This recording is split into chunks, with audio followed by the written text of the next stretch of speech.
नमस्कार. ठरलं तर मग या मालिकेच्या येणाऱ्या भागामध्ये जबरदस्त असा ट्विस्ट येणार आहे. तर प्रेक्षकांनो आपण बघितलं इथे पूर्णाजी आणि कल्पना रविराज काकांबरोबर प्रिया आणि अर्जुनच्या लग्नाची बोलणी करतात. रविराज काका आधी तर नकार देतात या लग्नाला, पण इथे प्रिया आता खूपच जास्त मेलोड्रामा करते, ती नाटक करते आणि म्हणते की मला अर्जुनबरोबरच लग्न करायचं आहे आणि जर माझं त्याच्याबरोबर लग्न नाही झालं आता, तर मी दुसरं कुणाबरोबरही लग्न नाही करणार. रविराज काकांचा नाईलाज होतो आणि ते या लग्नासाठी होकार देतात. मात्र प्रतिमाला हा निर्णय अजिबातच मान्य नसतो आणि तिला माहिती असतं की अर्जुन आणि सायली दोघेजण एकमेकांवरती खरोखर किती प्रेम करतात आणि याच्यामध्ये या लोकांनी प्रिया आणि अर्जुनच्या लग्नाचा घाट घालायचं ठरवलेलं असतं.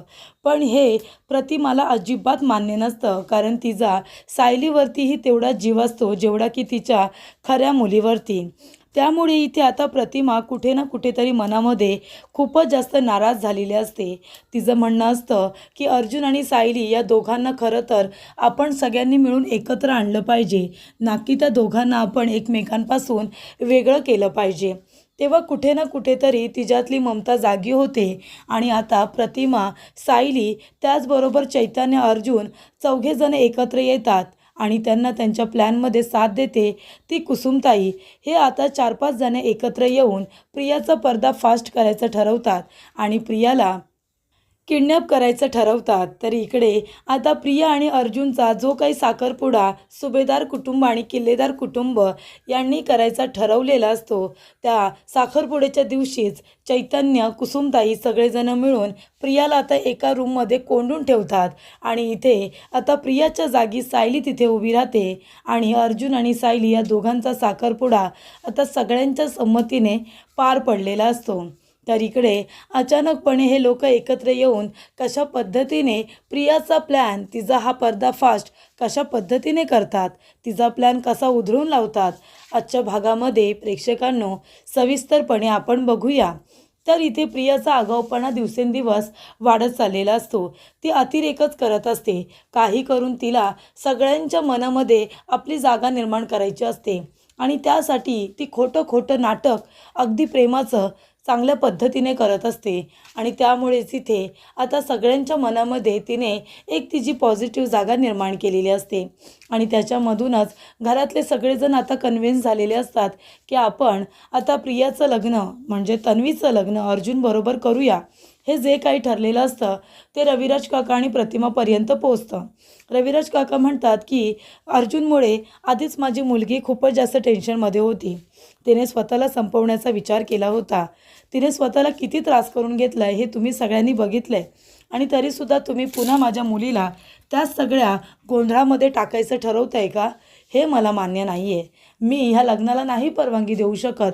मी माझ्या मुलीचा जीव पुन्हा आता ह्या कुठल्याही रिस्कमध्ये नाही टाकू शकत. तेव्हा इकडे आता कल्पना म्हणत असते आणि पूर्णाजी म्हणत असते की हे बघा रविराज भाऊजी, तुम्ही आता तन्वीची काळजी करू नका. तन्वी आमची जबाबदारी आहे आणि आता सायलीसुद्धा अर्जुनला सोडून गेली आहे ना, ते दोघेजण आता एकत्र येतील असं वाटत नाही आणि आम्ही त्या मुलीला आता सून म्हणून कधी स्वीकारणार सुद्धा नाही, कारण त्यांनी हे लग्न केलं होतं ते काही लग्न होतं का? 1 वर्षाचं कॉन्ट्रॅक्ट मॅरेज. त्याच्यामुळे आता आम्हाला आपल्या घराण्याला शोभणारी म्हणजे आपल्या तन्वीपेक्षा जास्त चांगली मुलगी भेटणार आहे का?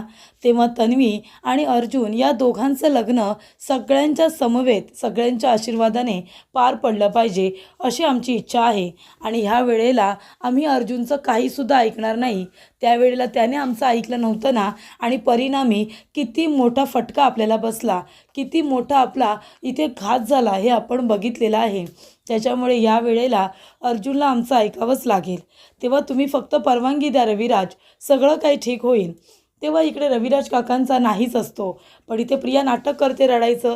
ती म्हणते नाही बाबा, मला अर्जुनबरोबर लग्न करायचं आहे आणि आता त्यालासुद्धा एका अशा साथीदाराची गरज आहे, तो सुखात दुःखात त्याच्याबरोबर असेल. सायली किती खोटं बोलली तुम्ही बघितलंत ना. तिचं लग्न खोटं होतं, तिचं प्रेमसुद्धा खोटं होतं, पण माझं लग्न, माझं प्रेम सगळं खरं आहे ना बाबा. तुम्ही फक्त परवानगी द्या ना. मी अर्जुनशिवाय दुसरं कुणाबरोबरही लग्न करणार नाही. तेव्हा इकडे आता असं बोलल्यानंतर इथे रडारड केल्यानंतर रविराज काकासुद्धा इमोशनल होतात आपल्या मुलीच्या प्रेमामध्ये आणि त्यांचा नाईलाज होतो. ते म्हणते ठीक आहे चल तुला करायचं आहे ना लग्न, पण ह्या वेळेला मी कुठलीही जबाबदारी घेणार नाही. तेव्हा इथे प्रतिमाला मात्र हे मान्य नसतं, कारण प्रतिमाला हे खात्रीने माहिती आहे की अर्जुन आणि सायली दोघेजण एकमेकांवरती किती प्रेम करतात. त्या दोघांनी खरं तर एकत्र यायला पाहिजे, आपलं आयुष्य आनंदाने त्यांनी जगायला पाहिजे, संसार सुखाने करायला पाहिजे. पण या गोष्टीचा विचार कुणीही करत नाही. अर्जुन आणि सायलीला सगळेजण आता वेगळे करण्यामध्ये इतके बिझी आहेत की त्यांच्या प्रेमाला खऱ्या प्रमाणाला कुणी बघतच नाही आहे. पण प्रतिमाला मात्र हे मान्य नसतं, कारण सायलीसुद्धा प्रतिमाला तिच्या मुलीसारखीच आहे, अगदी सख्या मुलीपेक्षाही जास्त. आणि त्याच्यामुळे इथे प्रतिमा म्हणते की मला आता अर्जुन आणि सायली या दोघांजवळ बोलायला हवं. ती तिथे म्हणते की तुम्ही या दोघांचा विचार आधी करू नका, तुम्ही सायली अर्जुनचा विचार करा. पण इथे पूर्णाजी म्हणते की नाही, मला तुला दिलेला शब्दसुद्धा पूर्ण करायचा आहे, तुला दिलेलं वचन फायनली आता मी पूर्ण करणार आहे. मी इथे तन्वीचं आणि अर्जुनचं लग्न लावून देणार आहे. तेव्हा प्रतिमा म्हणते पूर्णाई, पण मला मी दिलेलं वचन किंवा तू मला दिलेलं वचन मला आठवतच नाही आहे, त्या वचनाचा आता काय उपयोग. तेव्हा पूर्णाजी म्हणते तुला आठवत नसेल गं, पण मला तर आठवतं आहे ना. आणि मला असं वाटते की देवाने मला ही पुन्हा एकदा संधी दिलेली आहे की मी माझी चूक सुधारू शकते आणि तुला दिलेलं वचन मी पूर्ण करू शकते. आणि मला ही मिळालेली संधी आता मला हातून जाऊ द्यायची नाही आहे. त्याच्यामुळे लग्न तर आता त्यांचं दोघांचं होणारच, अर्जुन आणि तन्वीचं लग्न होणार म्हणजे होणार. तेव्हा इथे प्रतिमा म्हणते की मला लवकरात लवकर अर्जुनजवळ बोलायला हवं. तेव्हा प्रतिमा अर्जुनजवळ बोलते याविषयी, आणि त्याच्या आधीच सायलीने अर्जुनला आपल्या प्रेमाची कबुली दिलेली असते. दोघेही एकमेकांवरती प्रेम करतात, दोघांनी एकमेकांना आपल्या मनातल्या फिलिंग सांगितलेल्या असतात आणि खऱ्या अर्थाने नवरा बायको म्हणून त्यांनी एकमेकांना मान्य केलेलं असतं, स्वीकारलेलं असतं. त्याच्यामुळे इथे जेव्हा आता प्रतिमा अर्जुनला म्हणते की अर्जुन तुझं या लोकांबरोबर काही बोलणं झालं आहे का, तेव्हा अर्जुन म्हणतो की हो माझ्याबरोबर या लोकांचं बोलणं झालं आहे, यांनी माझ्या आणि तन्वीच्या लग्नाचा विचार केलेला आहे. पण प्रतिमा तुला काय वाटतं, कारण त्याच्या आधीच इथे प्रताप काका पूर्णाजी अर्जुनला म्हणालेले असतात की आम्ही तुझ्या आणि तन्वीच्या लग्नाचा विचार केलेला आहे आणि या वेळेला तुला आमचा निर्णय ऐकावाच लागेल. तेव्हा अर्जुन म्हणतो की पण मी तन्वीबरोबर लग्न नाही करू शकत. तेव्हा पूर्णाजी म्हणते की या वेळेला तुला काही तो एक निर्णय घ्यावा लागेल, नाहीतर मग तू माझं तोंड पुन्हा कधीही बघू शकणार नाही आहेस. तेव्हा इकडे पूर्णाजीने त्याला आता इमोशनल ब्लॅकमेल केलेलं असतं. तेव्हा इकडे अर्जुन म्हणतो की मला विचार करायला थोडा वेळ हवा आहे असं मी सांगितलं आहे, असं अर्जुन प्रतिमाला सांगतो. तेव्हा प्रतिमा म्हणते की मलासुद्धा हे मान्य नाही आहे. अर्जुन तुझं सायलीवरती प्रेम आहे ना. तेव्हा अर्जुन म्हणतो माझं सायलीवरती फक्त आणि फक्त सायलीवरतीच माझं प्रेम आहे, अजून कुणावरतीही नाही. म्हणजे माझी बायको म्हणून जर कोणी माझ्या बरोबरीने असेल तर ती फक्त सायलीच असेल, बाकी मी कुणाचाही बायको म्हणून विचारच करू शकत नाही आणि नाही कधी करणार, आणि तन्वीचा तर मुळीच नाही. तर इकडे आता प्रतिमाला क्लॅरिटी मिळालेली असते की अर्जुनचं इथे सायलीवरती जेवढं प्रेम आहे तेवढं प्रेम तो कधीच कुणाबरोबर करू शकत नाही आणि तो तन्वीला बायको म्हणून कधीच स्वीकारू शकत नाही. तिच्याबरोबर तो लग्नसुद्धा करण्याचा विचार करत नाही आहे, फक्त आता या लोकांनी त्याच्यावरती जबरदस्ती केली. तेव्हा इकडे प्रतिमाला क्लॅरिटी मिळालेली असते की अर्जुनच्या मनामध्ये तन्वीला 1% जागा नाही आहे. तर इकडे आता प्रतिमा म्हणते की ठीक आहे, मग आता काय करायचं, घरातले लोक फोर्सफुली तुझं लग्न लावून देतील.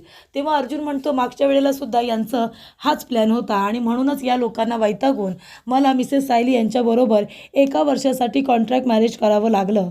पण ते बरं झालं मी त्यांच्याबरोबर कॉन्ट्रॅक्ट मॅरेज केलं, कारण मला सायलीसाठी सारखी मुलगी माझ्या आयुष्यामध्ये आली आणि ती आता माझी आयुष्यभरासाठी लाईफ पार्टनर झालेली आहे. तेव्हा इकडे प्रतिमा म्हणते मग आपण एक आता काम करूया, आपण असं काहीतरी प्लॅन करूया, कारण हे लोक तुझा साखरपुडा करायचं ठरवत आहेत आणि 2 दिवसानंतरच चांगला मुहूर्त आहे. त्यावेळेला आपण प्रियाला बाजूला करायचं आणि तू सायलीबरोबर साखरपुडा कर. तेव्हा इकडे अर्जुन म्हणतो प्रतिमा आत्या तू आमच्या बाजूने आहेस. तेव्हा प्रतिमा आत्या म्हणते हो मी सत्याच्या आणि खऱ्याच्या बाजूने आहे. तेव्हा आता प्रतिमा सायलीला भेटायला जाते. सायलीला भेटायला गेल्यानंतर ती सायलीला विचारते की तुझं मनापासून अर्जुनवरती प्रेम आहे ना.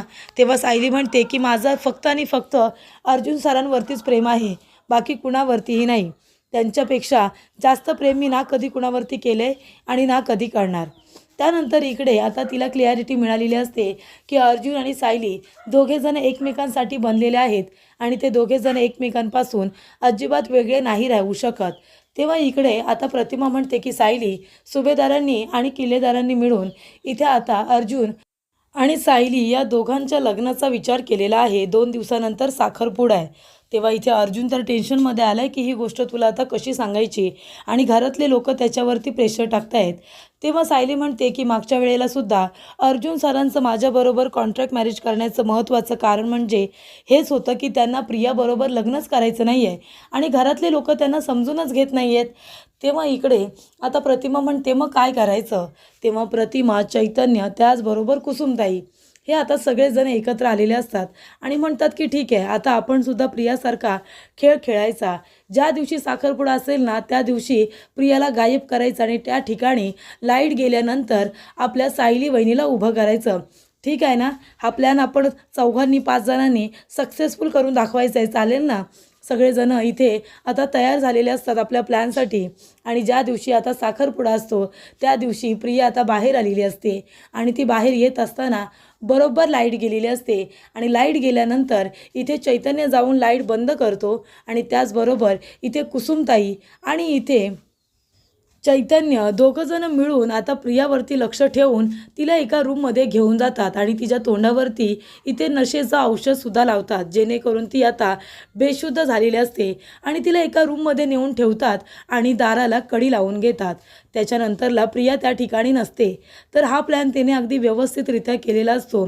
लाईट गेल्यानंतर त्यांनी आयडेशीर प्रियाला तिथून बाजूला केलेले असते आणि अर्जुनच्या समोर येऊन आता सायली उभी असते. सायली आणि अर्जुन एकमेकांच्या समोर उभे असतात आणि दोघे एकमेकांना अंगठीसुद्धा घालतात. साखरपुडा इथे पार पडलेला असतो.